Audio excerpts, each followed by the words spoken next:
Olá, gente.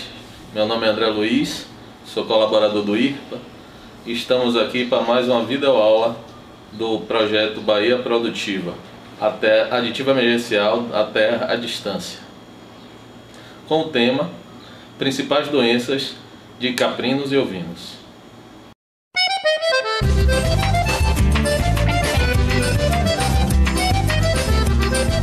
Nós vamos falar das principais doenças que acometem o rebanho de cabras e ovelhas, lembrando sempre que o foco dos nossos vídeos é o agricultor e a agricultora familiar.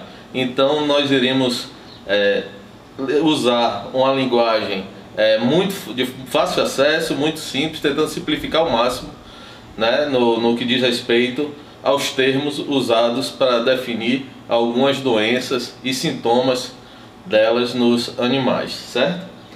Então, pessoal, as doenças basicamente no rebanho de cabras e ovelhas estão distribuídas nesses grupos, né? As doenças causadas por vírus, as doenças causadas por bactérias, doenças causadas por fungos, doenças metabólicas ou nutricionais. Aí estão inseridas, né, as doenças causadas por excesso de grãos na alimentação, a maioria dos empazinamentos, né? Doenças também conhecidas como acidose ruminal, que podem trazer grandes prejuízos aos rebanhos de cabras e ovelhas, além das intoxicações, que aqui em nossa região é mais comum ocorrer por alguns tipos de plantas, né, em determinadas épocas do ano, ou devido a seu estágio de desenvolvimento, podem ser, ou a quantidade consumida pelos animais, podem ser tóxicas para eles, né? Então nós vamos começar a falar rapidamente, né, só de passagem, de uma doença viral muito importante, causada por um vírus.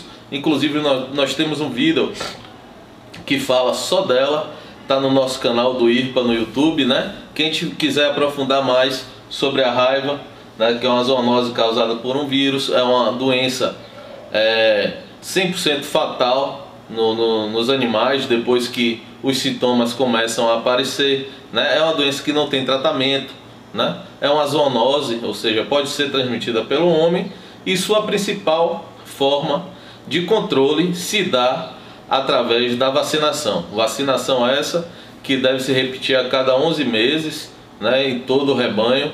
Animais acima de 4 meses devem ser vacinados e depois anualmente, né? Essa é a forma mais eficaz de controle da raiva. Quem quiser se aprofundar mais no assunto, nós temos um vídeo, como eu já falei, só sobre a doença da raiva, que não custa nada falar um pouquinho, né, que sua principal forma de transmissão é através da mordedura de animais contaminados, como o morcego, o cachorro, né, raposa, ou através da ingestão de água e outro alimento com saliva de outros animais contendo o vírus.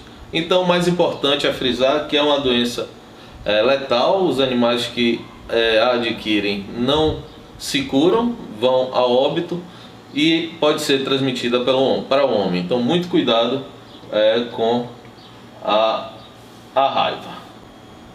Então, outras doenças que nós queremos tratar nessa videoaula é a CAEV, que é a caprino-artrite encefalite viral.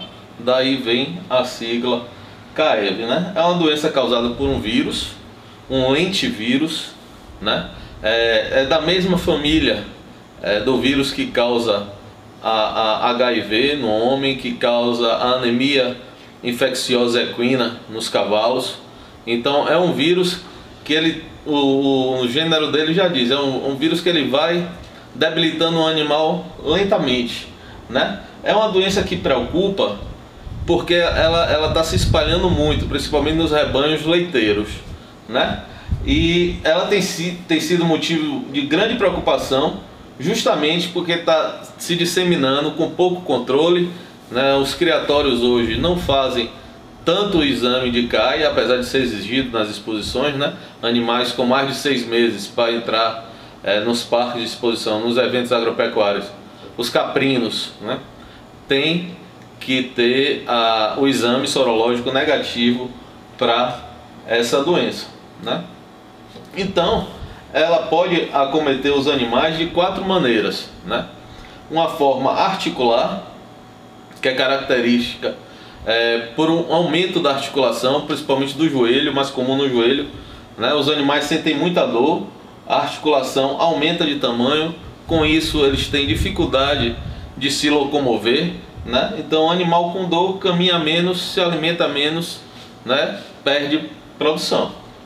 E perdendo produção, prejuízo para o criador, para o agricultor, dono desses animais, né? Esse aumento de volume, ele é característico na CAEV. Quando você pulsiona ou que faz uma drenagem dessa articulação, a secreção que sai dessa articulação, ela é transparente, ela não tem pus, né? É uma secreção esbranquiçada, transparente, né? Sem aquela característica de bacteriana, de infecção bacteriana, aquela característica de pus. Não tem pus, isso é uma secreção clara, né?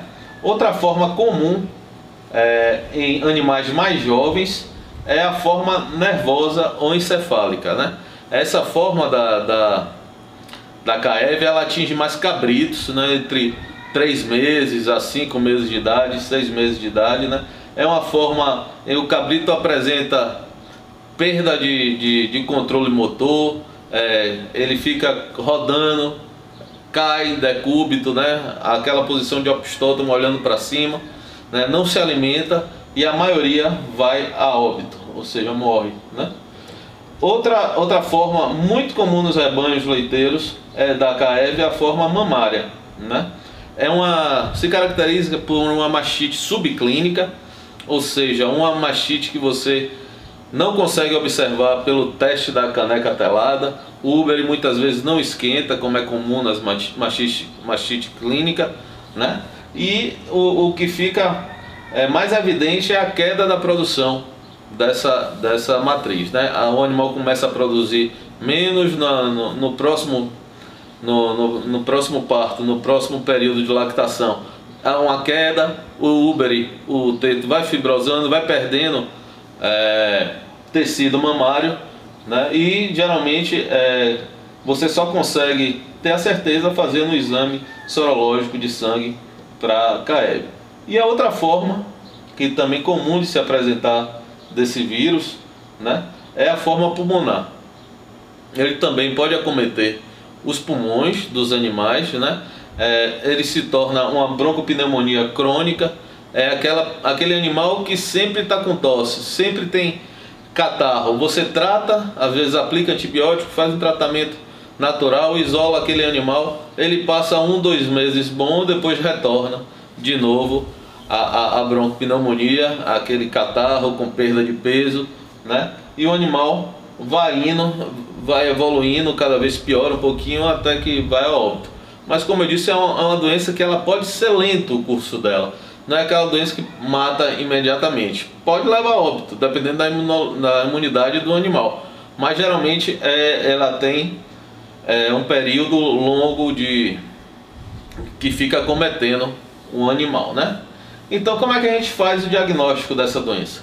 O diagnóstico pode ser feito pelo exame clínico, ou seja, um veterinário com aparecimento dos sintomas do rebanho, ele se atenta para a possibilidade de ter CAEV naquele rebanho, e a comprovação é feita através do exame laboratorial, né?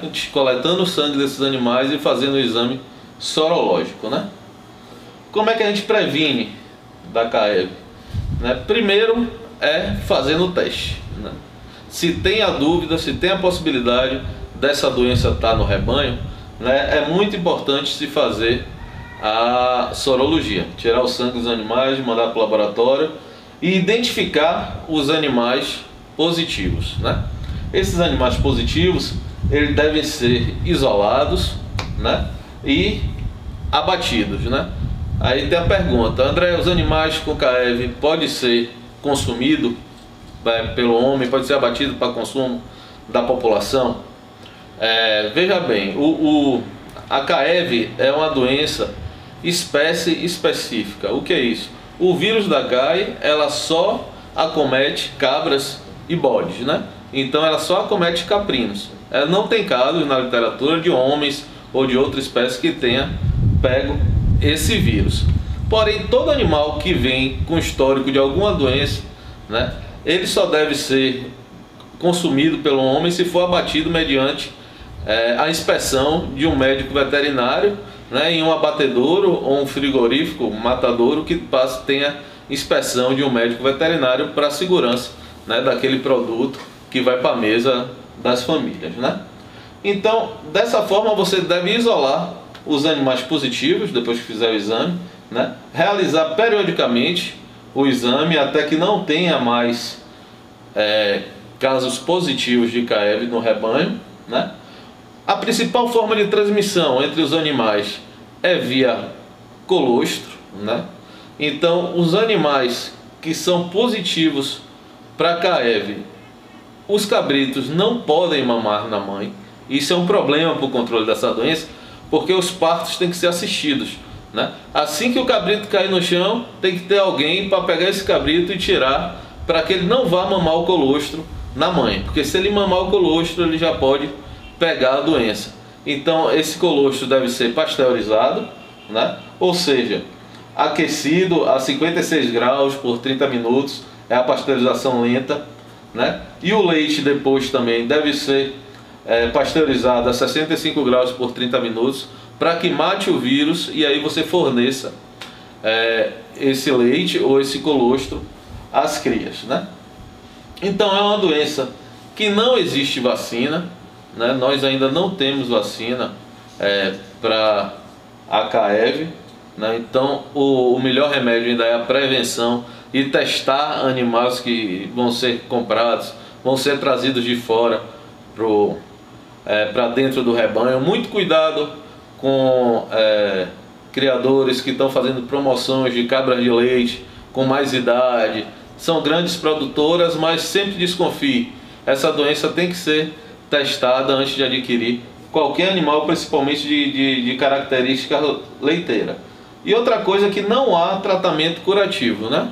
Você não consegue curar o animal da CAEV. O que se faz é um tratamento paliativo, tenta-se controlar alguma infecção bacteriana ou infecção secundária, mas a cura da CAEV nós ainda também não temos.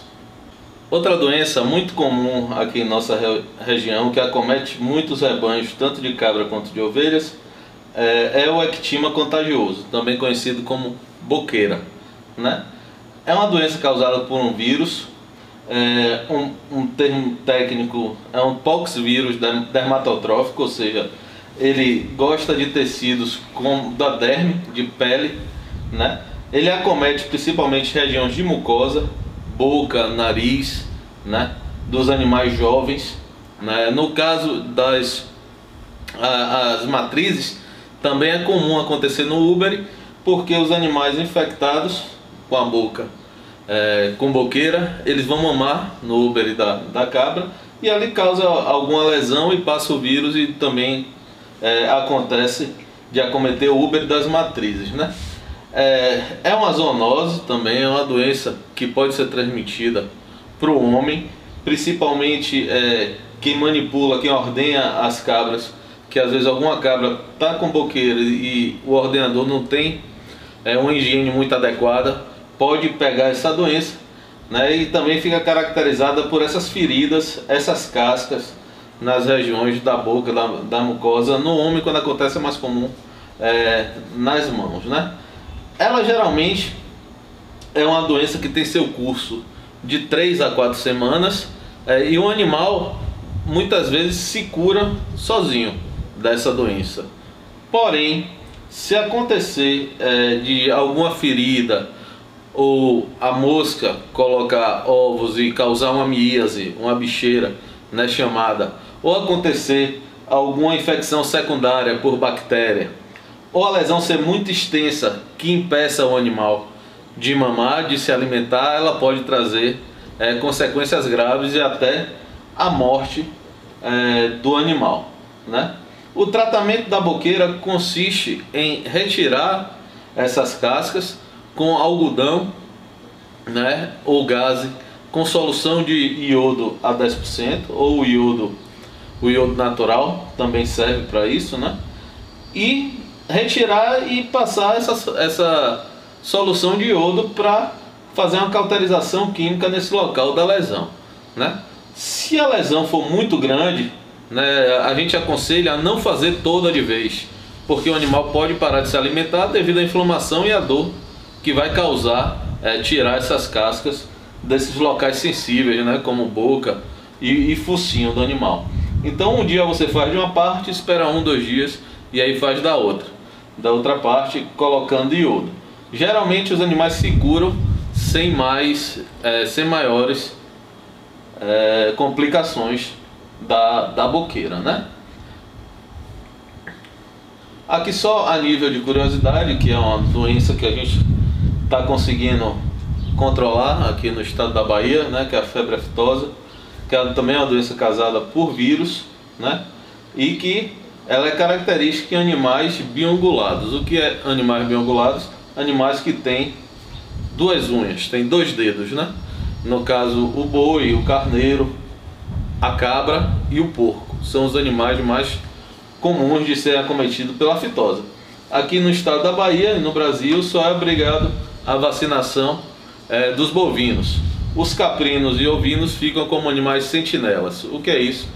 No momento que aparecer ou aparecer uma cabra, uma ovelha com suspeita de aftosa, quer dizer que o vírus ainda está circulando, né? Nós estamos evoluindo e em breve, se tudo continuar correndo desse jeito, a Bahia vai ser um estado livre de aftosa sem vacinação. Com vacinação nós já somos, né? Então vamos lá, passar agora para algumas doenças bacterianas, doenças causadas por bactérias, né? Ceratoconjuntivite ou conjuntivite, né, nos animais, né? Ela é uma doença infecciosa, né, que acomete os olhos dos animais, né? Ela pode ser causada aí por bactérias, pode ser causada por vírus e por micoplasma. São diversos os agentes que podem causar a cegueira nos animais.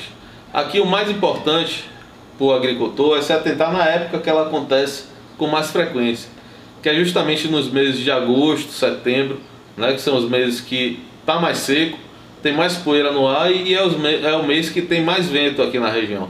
Então esses vírus, esses micro-organismos, eles são levados pelos ventos, né? E muitas vezes a falta de higiene, o chiqueiro que não é limpo, né, facilita a transmissão dessa doença, né?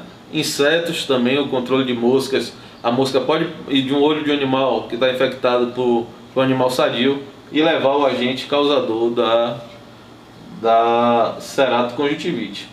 Quais são os sintomas? É fácil de ver. As pessoas dizem, aquela cabra está chorando, pega ela para olhar. O animal começa a lacrimejar, né? Fica com a mucosa inflamada. Se começa o tratamento enquanto o animal está só lacrimejando, né? E a mucosa vermelha, como nessa foto mostra, a chance dele curar e não ter perda de visão são muito boas. Mas se o agricultor só percebe que o animal pode estar com ceratoconjuntivite quando ele já está com a pupila toda branca, esbranquiçada, com o olho tipo olho de vidro, olho azulado, né? Aí as chances de recuperar são menores, né? Quais são os sintomas? Como a gente já falou, o corrimento lacrimal, o olho inflamado, vermelho, as mucosas, a pupila branca, o olho branco, né? O animal diminui ou perde a visão. É importante fazer o teste de acuidade visual para ver se o animal está enxergando. Você abre a mão perto do olho do animal para não deslocar vento, tá? Se o animal piscar, ele ainda está enxergando. Se ele não piscar, ele já tem uma parte da visão comprometida, né? E um animal que não enxerga direito, ele começa a ter dificuldade de se alimentar, principalmente os caprinos, que são animais muito seletivos para se alimentar na caatinga, né? Então eles usam bastante a visão, o olfato e o paladar para escolher as folhas que eles se alimentam, folhas, flores, né? E frutos. Como a gente tratar a ceratoconjuntivite? No início, quando o animal está só lacrimejando, às vezes uma solução de água com açúcar, açúcar comum, né? E açúcar tem um poder de controlar bactérias, né? É muito bom. Então só água com açúcar às vezes resolve. Muito usado também o mel de meliponídeas, né, que são abelhas sem ferrão, aqui na região, e com bom resultado. Todo mundo sabe das propriedades antimicrobianas do mel, né? Nitrato de prata 4% também tem um efeito bom. Soro fisiológico, água purificada. E no caso desses tratamentos anteriores não resolver, que a gente parte para o uso dos antibióticos para que o animal não perca a visão. E mesmo assim, dependendo do estágio que tiver a infecção e do tipo de micro-organismo que está causando aquela infecção, muitas vezes a gente não consegue reverter a perda da visão. Outra doença, maioria das vezes causadas por bactéria, e acomete muitos animais, principalmente na fase de desmame e na fase de cria, nesses animais aqui, são as broncopneumonias, né? Elas acometem mais animais jovens, mas podem acometer animais de todas as idades, né? Se caracteriza por inflamação ou infecção dos pulmões, né? Os principais sintomas são febre muito alta, perda de peso, né? Tosse, catarro, dificuldade de respirar.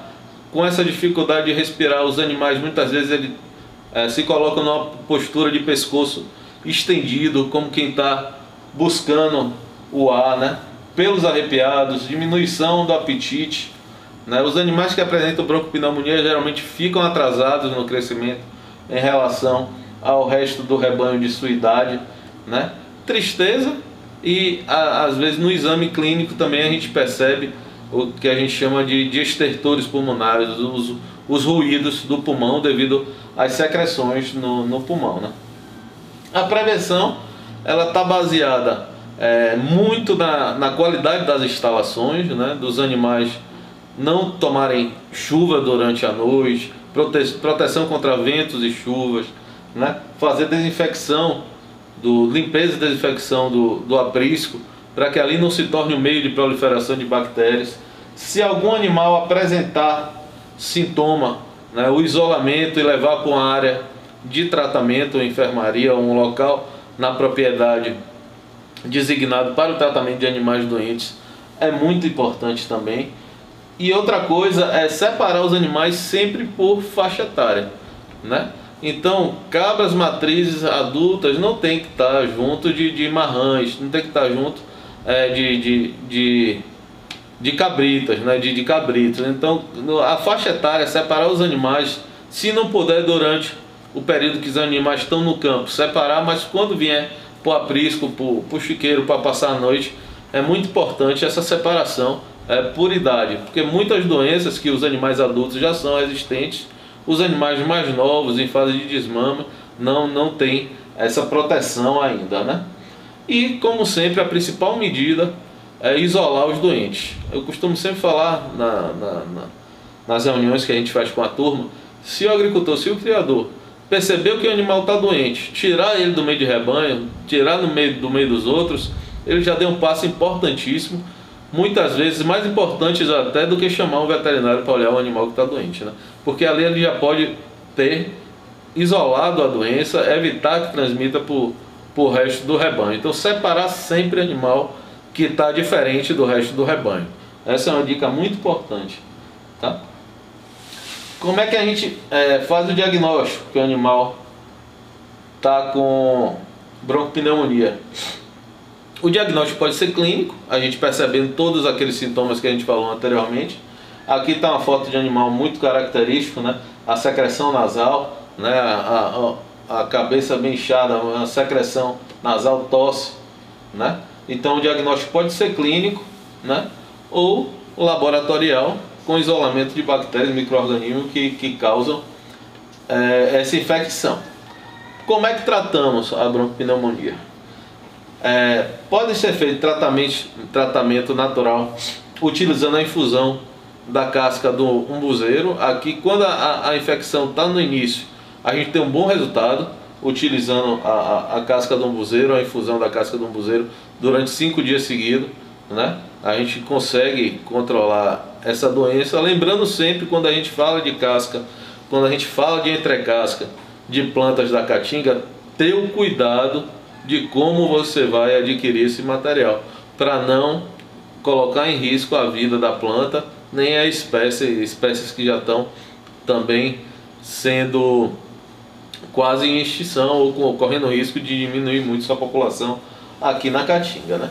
Também são usados antibióticos, anti-inflamatórios, para controlar essa doença, isso mediante a recomendação do veterinário. E expectorante e mucolíticos são substâncias que facilitam a expectoração do catarro, da secreção pulmonar.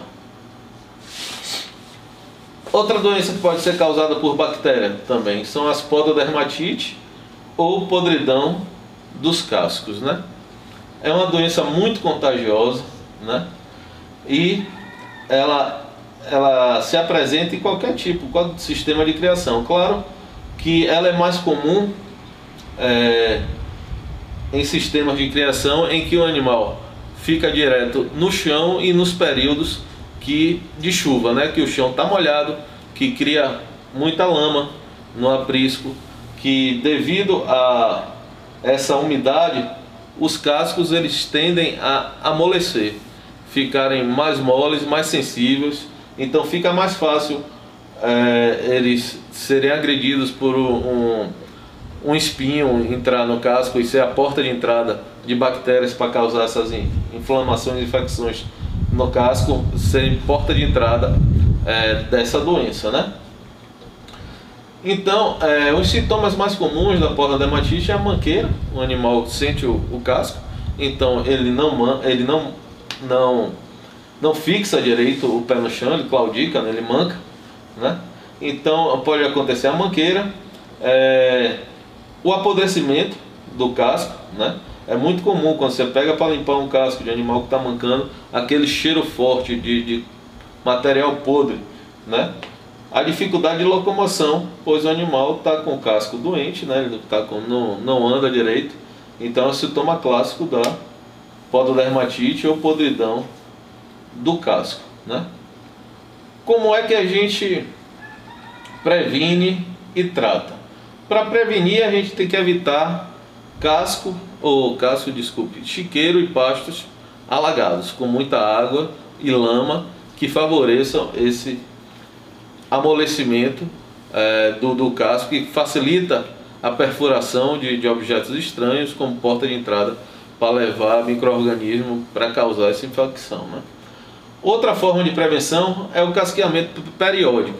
Você fazer as unhas do animal, fazer o casco do animal antes do período chuvoso, ainda no período seco, você fazer o casqueamento de tirar excesso, né? Limpar o casco do animal, espinhos, pedras, para que ele entre no período chuvoso com o casco mais bem feito, que possibilite menos lesões e entrada de corpo estranho nesses cascos, né? Outra prevenção, como é uma doença que pode ser transmitida com muita facilidade no rebanho, é descartar os animais que já tenham tido as doenças, né? Que possam favorecer a contaminação de outros animais do rebanho. E também importante a retirada do esterco do chiqueiro e a desinfecção do aprisco de maneira regular. Mamite ou mastite é outra doença muito presente nos rebanhos, principalmente de cabras leiteiras, né, que acomete o úbere do animal, a inflamação e infecção do úbere do animal, né? Se caracteriza pelo processo inflamatório da glândula mamária, e ela é classificada de duas formas: a mastite clínica, que é aquela que você pode ver os sintomas presentes. Quais são os sintomas de uma cabra com mastite, né? O úbere fica avermelhado, quente, né? Sensível ao toque, dói quando você vai tocar no úbere do animal. Quando você ordenha esse animal e faz o teste da caneca telada, é comum, aparece grumos, né? Ou rajadas de sangue nesse leite devido à infecção e à inflamação. Ou a mastite subclínica, que é justamente essa mastite que não tem sintomas assim muito claros, né? Você só percebe ela fazendo outros exames complementares, como a contagem de células somáticas, né? por exemplo, né? O agricultor desconfia que a cabra está com mastite subclínica simplesmente pela diminuição, né, da sua produção leiteira. O animal vai diminuindo a produção de leite, mas sem apresentar maiores sintomas da doença, né? Aqui nós temos uma foto da caneca telada, né? Quem tira leite de cabra, esse é um instrumento que não pode faltar na hora da ordenha. Os sintomas, a gente já falou da mastite clínica, que é o úbero inchado, vermelho, quente, endurecido, né? Forma pedras dentro do úbero, muito comum, né? O leite grosso com grumos, coloração amarelada, avermelhada. Também pode acontecer rachaduras e ferimentos. Dói bastante, o animal fica triste, né? Fica deitado muito tempo, né? Não se alimenta, né? Muitas vezes o canal do teto fica entupido. É necessário fazer a desobstrução com a cânula para que seja retirado o leite. Aqui a gente vê nessa foto, não sei se vai ficar claro no vídeo, o que não deve ser feito. Essas flanelinhas, né, que ficam na sala de ordenha para secar o úbero, isso é totalmente não recomendado, né? A gente deve usar para fazer a higienização, né? A gente tem um vídeo sobre a obtenção higiênica do leite. Quem tiver mais interesse também pode ir lá, né? Deve ser usado aqui um papel toalha descartável, né? E não esse pano que fica passando de animal para animal, porque mesmo que você lave no cloro, o acúmulo de sujidades aí é muito grande, né? Nesse tipo de material. Então a prevenção, como a gente previne a mastite? Fazendo o uso das normas de obtenção higiênica do leite, né? Muito importante realizar secagem adequada das matrizes, né? Respeitando um período de descanso de úbere de 60 a 90 dias. Era muito comum antigamente agricultor se vangloriar do animal. Minha cabra pariu dando leite, minha vaca pariu dando leite. Isso é horrível para a produção a longo período desses animais, porque ele não deu tempo de descanso, o úbere não se refez, ele está muito mais sujeito a infecções e inflamações, além de não produzir um colostro de qualidade para a cria, né? E os ruminantes, como a gente já falou em vários outros vídeos, que não mamar o colostro, ele está fadado a não sobreviver.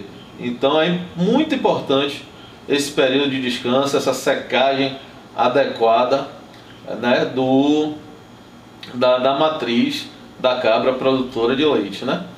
O uso diário da caneca telada, periodicamente fazer o CMT, que é o California Mastite Test, que é muito importante para detectar a mastite subclínica no rebanho, né? E redobrar a atenção para fêmeas recém-paridas e no período de secagem. A gente tem que ter uma atenção maior com esses animais, porque às vezes ela está secando, para de ordenhar com 2, 3 dias, mas ela ainda está com a produção grande. Aquele leite ali retido, represado no úbere, pode causar a infecção também. E aqui a gente aproveita para dar um toque, questão de ovelhas com mastite.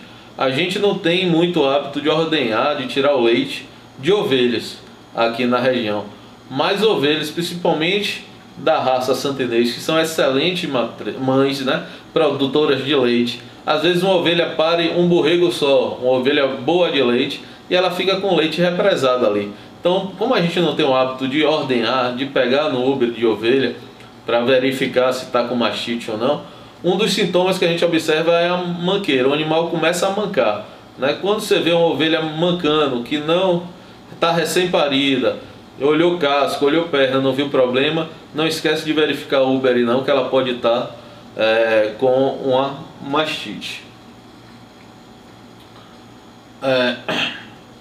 Outra doença extremamente comum aqui na região, principalmente em neonatos e em cabritos e borregos recém-nascidos, né? É a artrite infecciosa, né? Ou seja, caruara. Justamente a gente falou da CAEV, que é uma artrite, não deixa de ser infecciosa porque é causada por um vírus, mas aqui a gente está falando da bacteriana, que é mais comum, né? Que ela está justamente ligada diretamente ao não corte e cura do umbigo após o parto, né? Você chega no aprisco, que tem os cabritinhos, alguns com o joelho inchado, com artrite, sem conseguir andar direito, né? Pode ter certeza que aquele agricultor ele não está fazendo o corte e a cura do umbigo adequadamente, porque grande parte dessas infecções é causada justamente pela bactéria que entra pela porta de entrada do cordão umbilical e vai se localizar nas articulações, né, causando essa artrite infecciosa.